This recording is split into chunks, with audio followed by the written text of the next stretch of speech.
Today's topic about inverse function is really very important in mathematics. Consider we have a function f from set A to set B, which is clear from the mapping. आप इस mapping function में देखें, ए set में हमारे पास यहाँ पे मौजूद है एलिमेंट्स स्मॉल ए बी और इसके कोडोमेन और रेंज में मौजूद है set B. A goes to P and B goes to Q. हमारे पास इसकी मैपिंग है. तो इस फंक्शन को हम इस तरह लिख सकते हैं, ए ऑर्डर पेयर विद बी, इस तरह बी का ऑर्डर पेयर बन गया क्यू के साथ. तो ये हमारे पास जो फंक्शन है इसको हमने नाम दिया है एफ. अब जो इसका इन्वर्स फंक्शन है ये इसको हम इस तरह डिनोट करते हैं. अगर F function from A to B है तो एफ इन्वर्स फंक्शन इसको हम इस तरह डिनोट करते हैं इन्वर्स फंक्शन को लाइक दिस.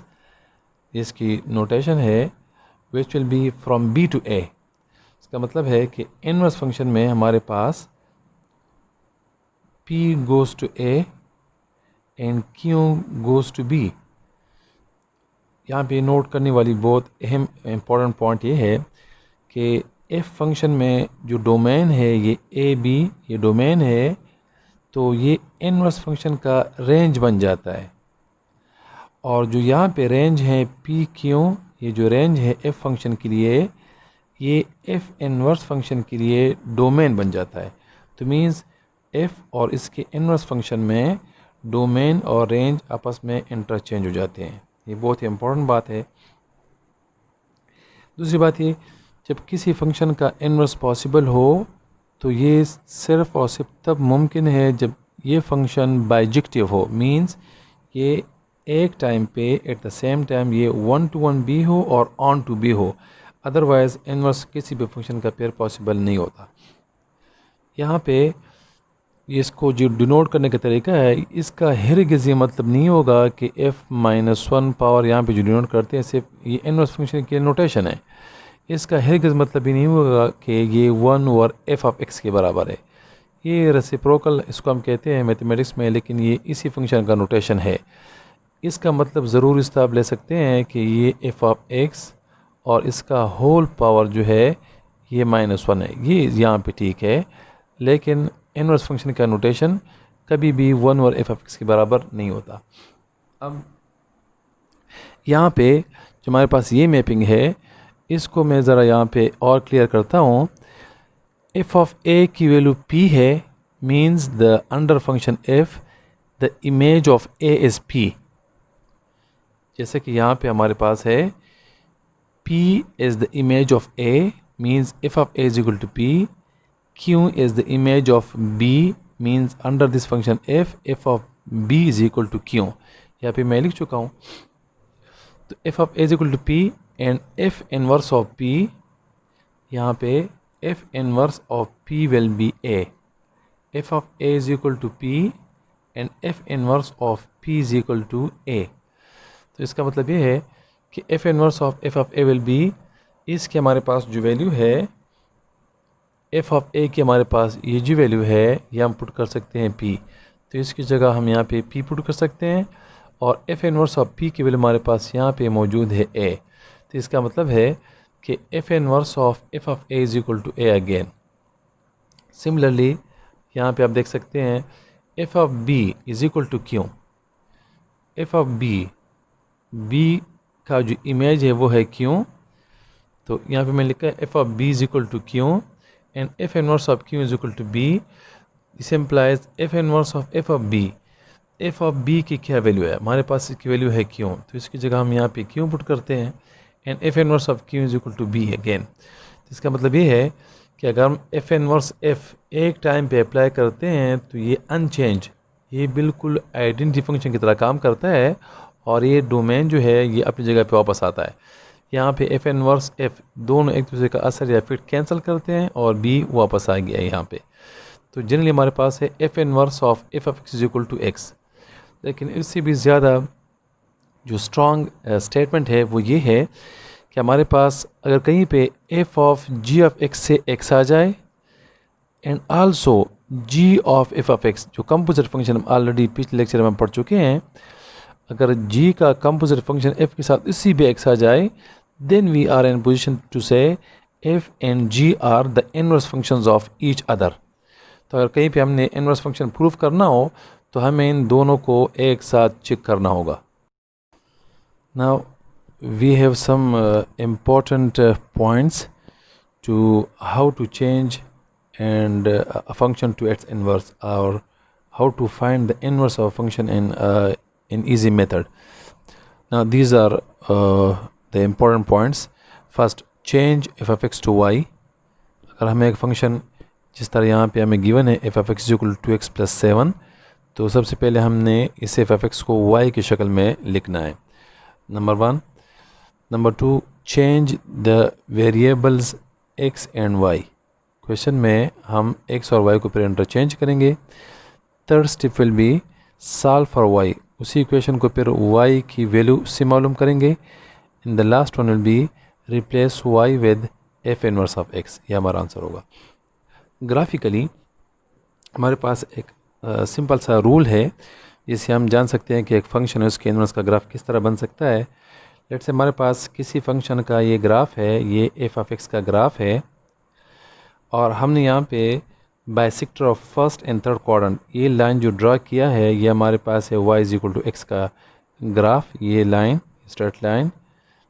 तो अब इस का जो मिरर इमेज है इस लाइन का, वो इसका इनवर्स फंक्शन होगा। जैसे हमारे पास कोई मिरर होगा और इसको हम इस तरह रखते हैं, इसी एफ ऑफ एक्स के ऊपर, तो जो इसका ये पोर्शन बनेगा, ये पोर्शन, ये लाइन, इसका ये पोर्शन, तो ये लाइन यहाँ से ये इसका मिरर इमेज होगा। और अगर यही इसी लाइन के ऊपर हम इसका इस साइड पे ये इमेज लेते हैं, इसी नीचे लाइन का जो ब्लू कलर है, ये यहाँ पे इसका इमेज, तो ये यहाँ पे हमारे पास ये लाइन आएगा। तो इसका इसी लाइन के अबाउट इसका मिरर इमेज इसी का ये पोर्शन बनता है, और इसी ब्लू लाइन के लिए ये मिरर इमेज बनता है। तो ये एफ ऑफ एक्स का ग्राफ है, तो y is equal to X के अबाउट इसका अगर आप मिरर रखें तो इसका ये लाइन एफ इनवर्स होगा। सिमिलरली हमारे पास अगर इस ग्राफ में हम देखते हैं तो हमारे पास ये ग्राफ है, लेट्स से किसी फंक्शन का एफ ऑफ एक्स, ये ग्राफ है ब्लू।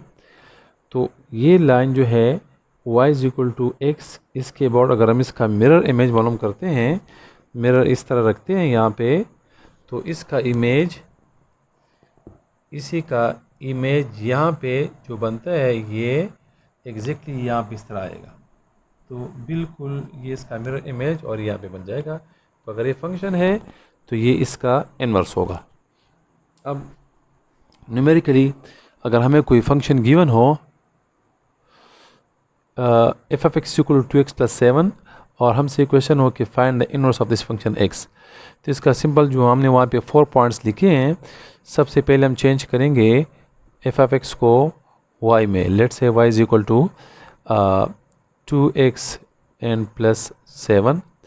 इसके बाद हमने इंटरचेंज करना है, इंटरचेंज x एंड y, इसको हम इंटरचेंज करेंगे x एंड y। जहाँ पे हमारे पास y है इसकी जगह x लिखेंगे, जहाँ पे हमारे पास x है इसकी जगह y लिखेंगे। So x is equal to 2y plus 7। Third step हमारा है सॉल्व फॉर y, इस इक्वेशन को y के लिए सॉल्व करें। So we need to find the value of y from this equation, simple. So x minus 7 is equal to 2y, dividing both sides by 2, we will be having the value of y, or y is equal to x minus 7 divided by 2, और ये y जो हमारे पास है इसको हमने replace करना है f इनवर्स ऑफ x से।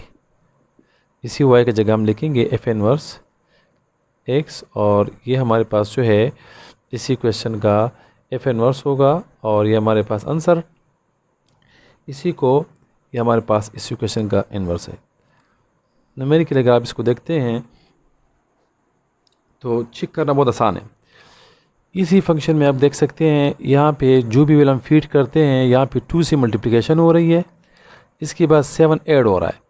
अगर हम इनवर्स फंक्शन में देखते हैं तो यहाँ पे 2 से डिवीज़न हो रही है, वहाँ पे मल्टीप्लिकेशन, यहाँ पे डिवीज़न, वहाँ पे 7 ऐड हो रहा था, यहाँ पे 7 माइनस हो रहा है।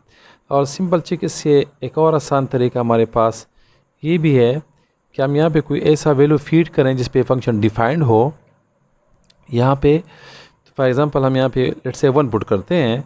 Let's say F of 1 is equal to 2 into 1 + 7, इससे हमारे पास आएगा आंसर 9। अब अगर हम यही 9 जो है ये हम फीड करते हैं, यहाँ पे देखें, यहाँ पे फंक्शन के लिए 1 डोमेन है और 9 रेंज है। अगर यही हम डोमेन जो है ये अभी रेंज 9 हम इनवर्स फंक्शन को दे दें, इसी फंक्शन को, तो हमारे पास ये 1 डोमेन वापस आना चाहिए। तो यहाँ पे 9 इधर पुट करते हैं, 9 - 7 divide by 2 which is equal to 2 divide by 2 means 1। आप देख सकते हैं कि यहाँ पे हमारे पास डोमेन था 1 और 9 रेंज था। बिल्कुल इनवर्स में बिल्कुल उलट, ये हमारे पास अभी डोमेन बन गया है और उसी 9 रेंज के लिए ये 1 वापस आ गया है। इसका मतलब है हमारा आंसर जो है ये ठीक है।